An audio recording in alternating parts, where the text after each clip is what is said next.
No solté la copa de vino, no dije ni una palabra, me quedé ahí parado en el umbral del sótano de mi hijo, mirando el banco de trabajo donde mi fotografía estaba clavada en un tablón de corcho con marcadores rojos que me rodeaban la cara en círculos y una fecha escrita debajo, con la cuidadosa letra de maestra de mi nuera.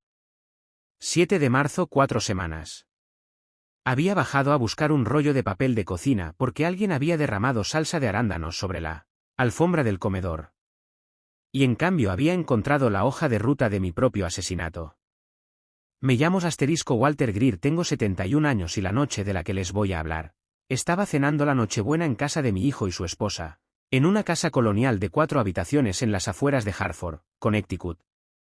Para entonces llevaba 14 años viudo mi esposa Eleanor, había muerto de cáncer de ovario cuando nuestro chico todavía tenía 20 y tantos y después de que ella se fue, la casa que habíamos compartido se sentía como un abrigo 2 tallas más grande de lo necesario, vendí casi todo lo que había dentro, conducía un Buick Le Sabre de 2001 con un abollón en la puerta del copiloto, me ponía la misma chaqueta marrón de pana a todos los eventos familiares durante casi una década. Cuando la esposa de mi hijo me presentó a su club de lectura, lo hizo con una pequeña sonrisa de disculpa. El papá de mi marido, el contable jubilado.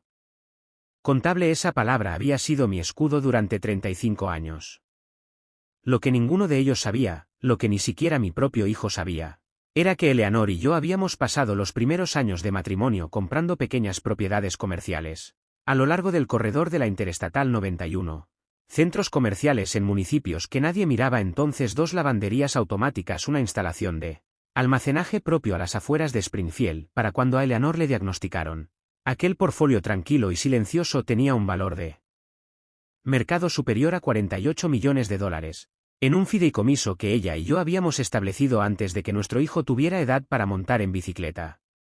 Eleanor me hizo prometer algo en la última tarde buena que tuvimos juntos. Me dijo: no se lo entregues, Walter, que se gane su vida si se convierte en un hombre al que valga la pena dárselo.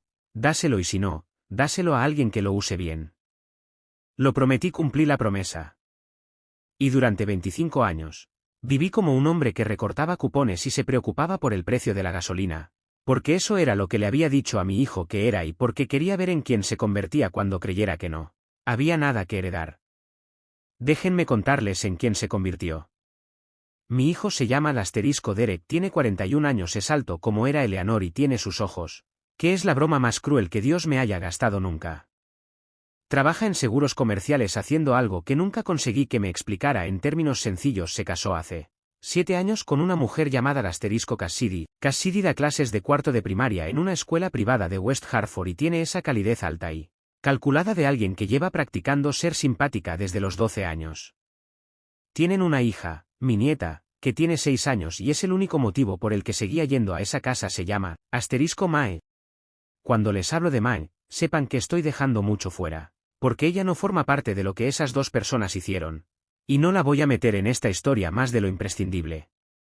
Aquella Nochebuena llegué a las 6 con una poncetia y un libro envuelto para Mae. Cassidy abrió la puerta con un delantal rojo y me besó en la mejilla y me llamó Pop, algo que había empezado a hacer hacía cosa de un año y que yo nunca le había pedido. La casa olía a cerdo asado y romero y algo quemado por debajo que nadie estaba reconociendo.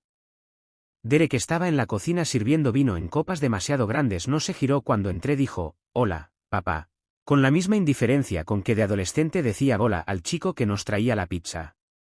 Nos sentamos a la mesa alrededor de las 7. Éramos 6, yo, Derek, Cassidy, Mae, la madre de Cassidy, Patricia y un hombre al que yo nunca había visto antes llamado Franklin, al que Cassidy presentó como amigo de la familia. Se dedica a la planificación financiera, te va a caer bien. Franklin tenía un apretón de manos suave y esa clase de dientes que salen de un dentista especializado en personalidades de televisión. Se sentó a mi lado, me preguntó, en los primeros 90 segundos de conversación, ¿qué tipo de directivas sanitarias tenía archivadas? Debería haberlo sabido entonces. Mirando atrás, sentado aquí ahora, puedo decirles que lo sentí de la manera en que un perro viejo siente una tormenta 20 minutos antes del trueno, pero había sido el marido de Eleanor durante 34 años y una de las cosas que ella me había enseñado era que no corres cuando sientes la tormenta, vas a la ventana y miras al cielo y averiguas qué clase de tormenta es. Así que le sonreí a Franklin, le dije que era solo un contable jubilado, que no tenía mucho que planificar, y le pedí que me pasara el pan. La cena fue como van esas cenas. Cassidy contó una historia larga sobre un padre de su escuela que se había quejado del currículo. Patricia bebió 3 copas de vino y se rió demasiado fuerte de cosas que no tenían gracia. Derek siguió mirando el teléfono debajo de la mesa como llevaba haciendo desde los 13 años. Y nunca logré quitarle la costumbre. Mae se comió exactamente 4 bocados de cerdo y luego pidió permiso para ir a jugar con la casa de muñecas nueva que su madre le había comprado, que estaba en el salón y a la que todavía le quedaba pegada una etiqueta en la parte de atrás que ponía $499. Mae tiene 6 años. La casa de muñecas estará en un trastero para la primavera. Sobre las 8:30, Patricia volcó su copa. La salsa de arándanos ya había caído sobre la alfombra una hora antes en algún incidente con Mae, y ahora el vino se sumaba encima. Cassidy se levantó haciendo el sonido ensayado de la angustia y empezó a dar toquecitos con una servilleta de tela. Le pidió a Derek que fuera a buscar papel de cocina al sótano. Derek no se movió. Dijo, papá, ¿te importa? Están en el segundo estante, detrás de los tomates en conserva. No levantó la vista del teléfono. Dije, claro. Me levanté, caminé por el pasillo junto a la foto enmarcada de la boda, donde la silla de Eleanor en la recepción estaba vacía porque ella ya llevaba 2 años ida para entonces. Y abrí la puerta del sótano y bajé los escalones de madera sujetando el pasamanos porque mi rodilla izquierda había estado mal desde una obra de techado en 1994. El sótano estaba en su mayoría acabado. Había una zona de taller al fondo con un banco de trabajo que Derek había construido él mismo cuando se mudaron. En la época en que todavía fingía tener aficiones estaba el estante de la despensa a la derecha de la escalera. Primero cogí el papel de cocina. Les cuento esto porque quiero que entiendan que no estaba fisgoneando. Era un hombre de 71 años buscando papel de cocina para la esposa de su hijo. Tenía el rollo bajo el brazo. Estaba a punto de darme la vuelta y volver arriba. Pero la luz del banco de trabajo estaba encendida. No debería estarlo. Nadie había bajado en toda la noche. La luz era una pequeña lámpara de cuello de cisne sujeta al borde del banco y proyectaba un círculo amarillo sobre un tablón de corcho montado en la pared encima del banco. Di 2 pasos hacia él antes de que mi cerebro alcanzara a mis ojos. Y entonces me quedé ahí parado. Había 4 fotografías en el tablón. 3 eran de mí. Una era la tarjeta de Navidad que les había enviado 2 años antes, con mi cara enmarcada en marcador rojo. Una era una fotografía de alguien que me había tomado sentado en la sala de espera de mi cardiólogo, lo que significaba que alguien me había seguido hasta allí. La tercera era una foto candid de mí subiendo a mi Buick, fuera de mi edificio, tomada desde el otro lado de la calle con un objetivo largo. Y junto a las 3, pegado al tablón con cinta de pintor azul, había una ficha de cartulina. En ella, con la letra de Cassidy, la letra que había visto en 100 notas de agradecimiento y tarjetas de cumpleaños, había 3 líneas. Sujeto WG ventana 3 al 9 de marzo óptimo, 7 de marzo por la noche, previo a cita de cardiología programada. Debajo de la ficha había una carpeta manila. La abrí. Dentro había documentos impresos, mi lista de medicamentos, que yo nunca les había dado el nombre y la dirección de mi cardiólogo, una impresión de un sitio web que yo nunca había visto, explicando la interacción letal entre la digoxina, que yo tomo, y un somnífero de venta libre que yo no tomo. Había una copia de un testamento. Era mi testamento, no era el testamento que tenía archivado con mi abogado. Era una falsificación, y dejaba todo lo que yo poseía. Lo que ellos creían que era un apartamento y un Buick y quizás $45,000 en ahorros. A mi hijo Derek. Había un sello de notario. El notario, descubriría después, era Franklin, el hombre que 20 minutos antes me había preguntado por mis directivas sanitarias. Quiero contarles que lloré, o que caí de rodillas, o que sentí que el mundo se inclinaba como en las películas. No lo hice. No sentí nada durante unos 4 segundos. Luego sentí un frío que subió desde las plantas de los pies y se instaló en el pecho, donde ha vivido desde entonces. Y sentí a Eleanor a mi lado, como a veces la siento. Y oí su voz, tan nítida como si estuviera leyendo una receta en voz alta. Y lo que dijo fue, vuelve arriba, Walter, vuelve arriba y termina tu cena. Así que eso hice. Cerré la carpeta, la dejé exactamente donde estaba, enderecé la esquina de la ficha para que quedara como la había encontrado. Apagué la lámpara de cuello de cisne, porque estaba apagada cuando bajé de eso. Estaba seguro ahora alguien había estado ahí abajo en la última hora, y se había olvidado de apagarla. Subí las escaleras con el papel de cocina bajo el brazo izquierdo y la mano derecha en el pasamanos. Y cuando volví al comedor, Cassidy dijo, oh, Pop, gracias, eres un salvavidas. Y le entregué el rollo y me senté y cogí el tenedor y me comí el resto del cerdo asado y le pregunté a Patricia por su artritis. Me quedé 40 minutos más, le di un beso a Ma en la cabeza. Cuando vino a decir buenas noches le dije a Derek que la cena había sido estupenda, le estreché la mano a Franklin, conduje a casa en el Buick exactamente a la velocidad permitida durante todo el camino, bajo una nieve ligera que había empezado en algún punto cerca de Betersfield. Pero hay algo que debo contarles que ocurrió esa misma noche antes de que llegara a casa. Cuando me monté en el Buick en el aparcamiento de la calle, vi el carro, un sedán gris oscuro, aparcado a 3 casas de distancia, con el motor en marcha y sin las luces encendidas. Lo había visto antes la semana anterior, aparcado en la misma calle, cuando fui a dejarle un regalo a Ma, y el martes anterior a ese, frente a mi propio edificio de apartamentos cuando salía por el periódico. Anoté la matrícula en el reverso de un recibo que tenía en el bolsillo, lo metí en la cartera. Esa noche me resultaría más útil de lo que imaginaba. Cuando llegué a mi apartamento, me senté a la mesa de la cocina e hice 3 llamadas. La primera fue a una mujer llamada Virginia Hall, que había sido compañera de cuarto de Eleanor en la universidad y que había pasado 32 años como fiscal federal en el Distrito Sur de Nueva York antes de retirarse a una granja en las afueras de Lichfield. Virginia contestó al segundo tono. Aunque pasaban de las 11 le conté lo que había visto. No me interrumpió cuando terminé. Se quedó callada un rato largo y luego dijo, Walter, tienes que hacer exactamente lo que yo te diga, no cambies nada, no actúes diferente, no los acuses, vamos a dejarles escribir el resto de la historia solos. Y nos vamos a asegurar de que cada palabra quede en el expediente . Luego dijo, Margaret querría que te preguntara, ¿estás bien? Le dije que todavía no lo sabía. La segunda llamada fue a un hombre llamado Desmond Park, que había gestionado nuestro portfolio del fideicomiso desde 1991 y que sabía al centavo lo que yo valía realmente. Le dije que bloqueara cada cuenta, cada transferencia, cada firma autorizada. Nada se movería sin una llamada mía. Desmond lo verificaría con una frase en clave que solo él y yo conocíamos. La frase era el nombre de una cafetería en la que habíamos comido juntos en 1987. No les diré cuál es. La tercera llamada fue a un investigador privado que Virginia había usado durante 20 años, un hombre llamado Marcus Reyes, que vivía en West Hartford y que, según Virginia, era el operador de vigilancia más paciente con el que había trabajado. Nunca vino a mi apartamento a la tarde siguiente, un domingo, mientras mi hijo y su esposa probablemente seguían fregando las copas de vino.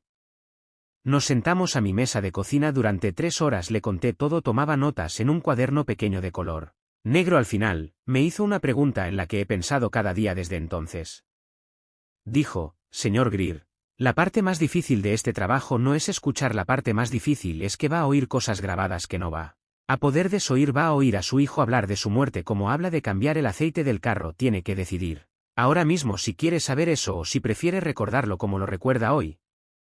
No respondí durante mucho tiempo. Luego le dije que había enterrado a mi esposa y le había prometido en su última tarde que haría lo correcto con nuestro hijo, y que hacer lo correcto significaba descubrir quién era en realidad, aunque la verdad fuera un cuchillo. Le dije a Marcus que pusiera los micrófonos. Puso 3, uno en la pantalla de la lámpara del salón, uno en la parte inferior de la mesa del comedor y uno, por razones que me explicó y que no les voy a detallar, dentro del detector de humos del dormitorio principal, al que sustituyó por un modelo idéntico que nadie se molestaría en inspeccionar. Lo hizo un martes por la tarde de principios de enero, cuando Cassidy estaba en su escuela, Derek en su oficina, y un amigo cerrajero de Marcus, a quien no voy a nombrar, abrió la puerta trasera de la Colonial sin dejar marca.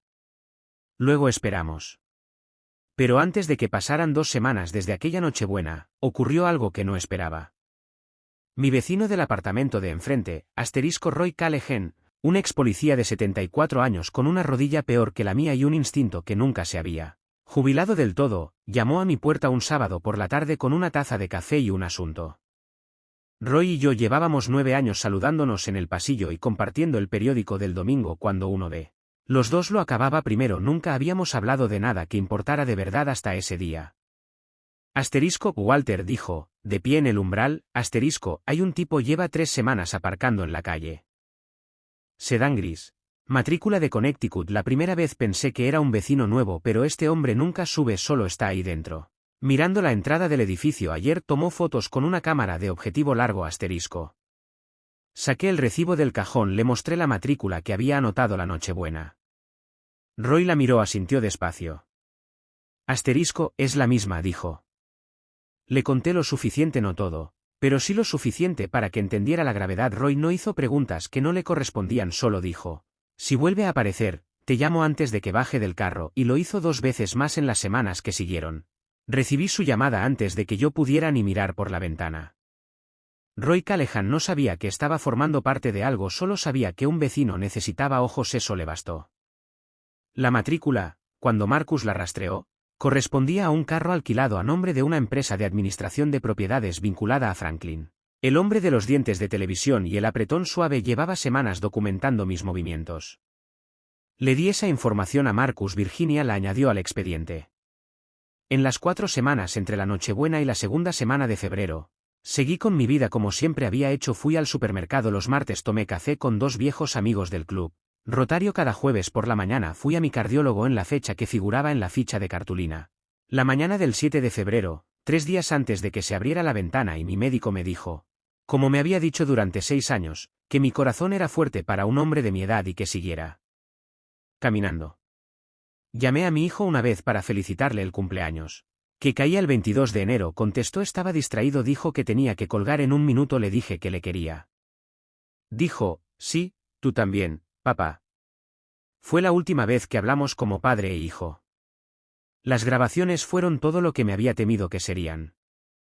No les voy a hacer pasar por todo, algo de ello me toca a mí cargarlo solo, pero sí les contaré la peor parte. La noche del 27 de enero, sentado a la misma mesa del comedor donde Cassidy me había servido cerdo asado, mi hijo dijo las siguientes palabras a su esposa y a Franklin, que para entonces aparentemente estaba en su casa 2 veces por semana. Asterisco, el caso es que el viejo confía en mí, no va a dudar si aparezco con el somnífero, va a pensar que estoy siendo considerado. Solo tenemos que asegurarnos de que la cita de cardiología esté en el calendario, para que cuando lo encuentren ya haya un historial en papel que diga que el corazón era un problema.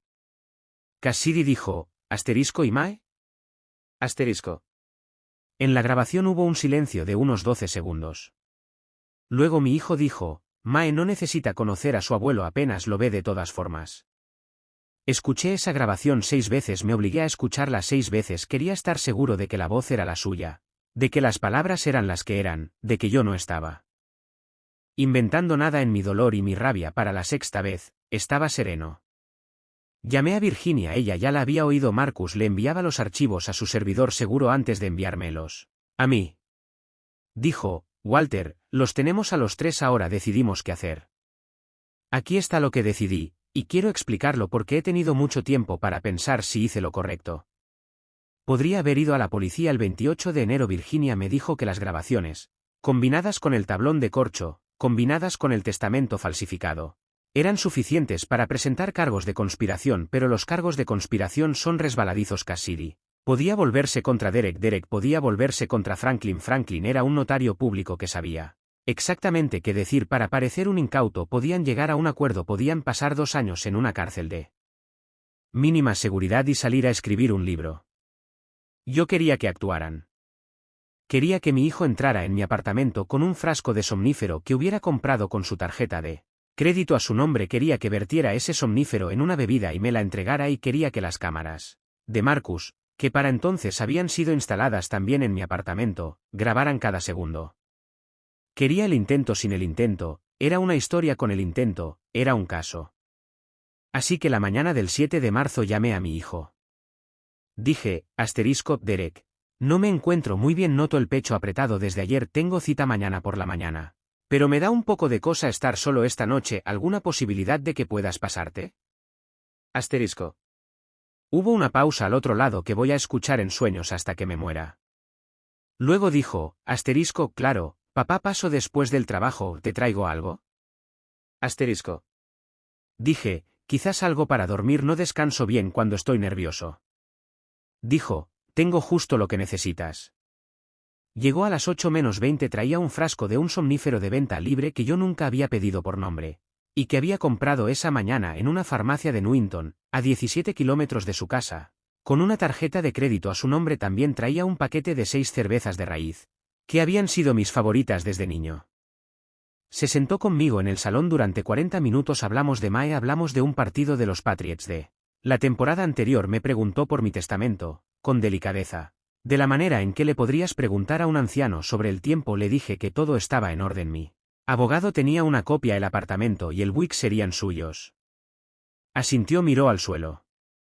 A las 8:25, fue a la cocina a buscar las cervezas de raíz. Oí que se abría el armario, oí que el frasco del somnífero tintineaba, oí cómo vertía. Volvió con 2 vasos, me entregó el mío, levantó el suyo. Dijo, por mamá. No había dicho su nombre en 3 años. Toqué mi vaso con el suyo, me lo llevé a los labios. No bebí. Dejé el vaso en la mesa auxiliar. Miré a mi hijo y dije lo único que había ensayado. Derek, la mujer que te crió pasó su última tarde buena diciéndome que te hiciera ganarte tu vida. He pasado 25 años averiguando si lo harías. Quiero que sepas que cuando crucen esa puerta dentro de unos 90 segundos, estoy pensando en ella y estoy pensando en lo decepcionada que está de los dos, de mí por no haberte criado mejor, de ti por ser lo que eres. Al principio no entendió, miró el vaso, me miró a mí, su cara pasó por 3 expresiones en cosa de 2 segundos. Confusión, cálculo, miedo. Los golpes en la puerta llegaron a las 8:27. Era la policía de Hartford, 2 detectives con los que Virginia había estado trabajando durante 3 semanas. Con una orden judicial para las grabaciones, el frasco del somnífero, el recibo de la tarjeta de crédito. Y mi hijo. A Cassidy la habían detenido en la Colonial 12 minutos antes. A Franklin lo encontraron a la mañana siguiente en su oficina de Bloomfield, en mitad de una explicación de reinversión de plan de jubilación a una viuda de 63 años. El juicio duró 16 meses. Virginia no me representó, está retirada y dijo que el caso necesitaba a alguien con habilitación en activo, pero se sentó detrás de mí todos los días. La fiscalía puso las grabaciones, mostraron el tablón de corcho, mostraron el testamento falsificado y mostraron el real, que había estado en una caja fuerte en Stamford durante 20 años y que dejaba la totalidad de un fideicomiso de $48 millones a una fundación que Eleanor y yo habíamos establecido a su nombre para financiar el tratamiento de mujeres con cáncer de ovario que no podían permitírselo. La expresión en la cara de mi hijo cuando ese documento fue leído en voz alta es algo que no voy a describir, porque hay cosas que, incluso quienes se las merecen, no deberían ser descritas. El jurado estuvo deliberando 5 horas. Volvieron con culpable en todos los cargos: conspiración para cometer asesinato, tentativa de asesinato, falsificación de documentos, instigación. El juez dio a Derek 32 años, a Cassidy 27, a Franklin 22, más la pérdida de su licencia de notario y de su autorización para ejercer como planificador financiero, que fue la única parte de la sentencia que lo hizo llorar. Mae está siendo criada por la hermana de Cassidy, una mujer llamada Naomi, que vive en New Haven y a quien yo había conocido solo 2 veces antes de que todo esto pasara. Naomi y yo tenemos un acuerdo: veo a Mae un domingo al mes en un parque cerca de su casa, y le traigo un libro cada vez, y lo leemos juntos en un banco. Y no le cuento nada sobre sus padres que ella no pregunte, y cuando pregunta, lo cual ha empezado a hacer, le digo la verdad en los trozos más pequeños que puedo encontrar. Tiene 7 años ahora, sabe que su padre hizo algo muy mal, todavía no sabe qué.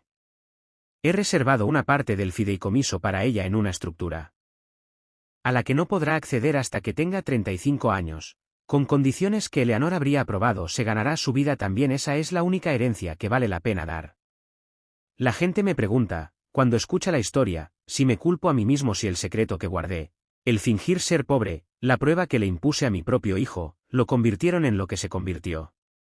He pensado en ello en 1000 noches en las que no podía dormir, y les voy a decir a lo que he llegado. Un hombre no envenena a su padre porque su padre condujera un Buick. Un hombre no falsifica un testamento porque su padre no le entregó una fortuna a los 22 años. La semilla de lo que mi hijo llegó a ser estaba en él antes de que yo tomara ninguna de esas decisiones. Lo que mis elecciones hicieron fue darle tiempo a esa semilla para que o muriera en la oscuridad o creciera hasta lo que creció. Creció, eso es cosa suya, también está, en la medida que voy a cargar hasta que esté en la tierra junto a Eleanor, en mí, por no haberlo visto antes y por no haber sabido cómo arrancarlo de raíz cuando todavía podría haberlo hecho. Pero la mujer que está a mi lado, la mujer cuya mano sostuve durante 34 años, me pidió que hiciera una cosa, me pidió que averiguara. Averigüé y luego hice lo que se supone que hace un padre cuando su hijo es peligroso: detenerlo antes de que haga daño a alguien que no pueda detenerlo por su cuenta.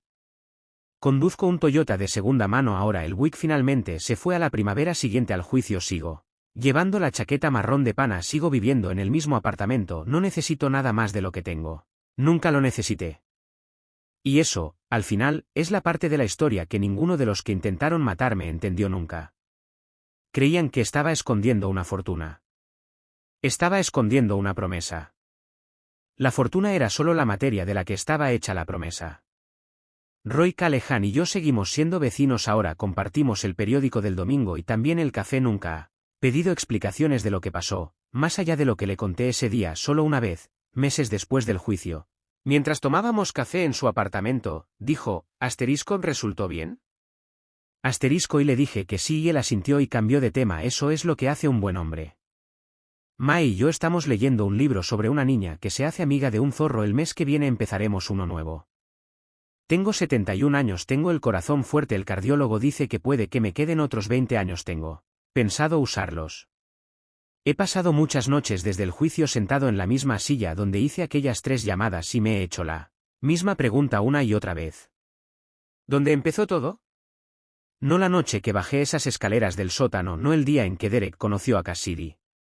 ¿Dónde empezó de verdad? Tengo 71 años. No tengo tiempo ni ganas de amargarme. Lo que tengo es una nieta que lee conmigo en un banco una vez al mes, y una promesa que le hice a una mujer que quise, y un apartamento tranquilo. Y un corazón que el médico dice que está fuerte. Eso es suficiente. Siempre lo fue. La moraleja. A veces no necesitas enemigos, solo herederos impacientes. Comparte tu opinión en los comentarios. No olvides suscribirte al canal Traición del Reddit y activar las notificaciones.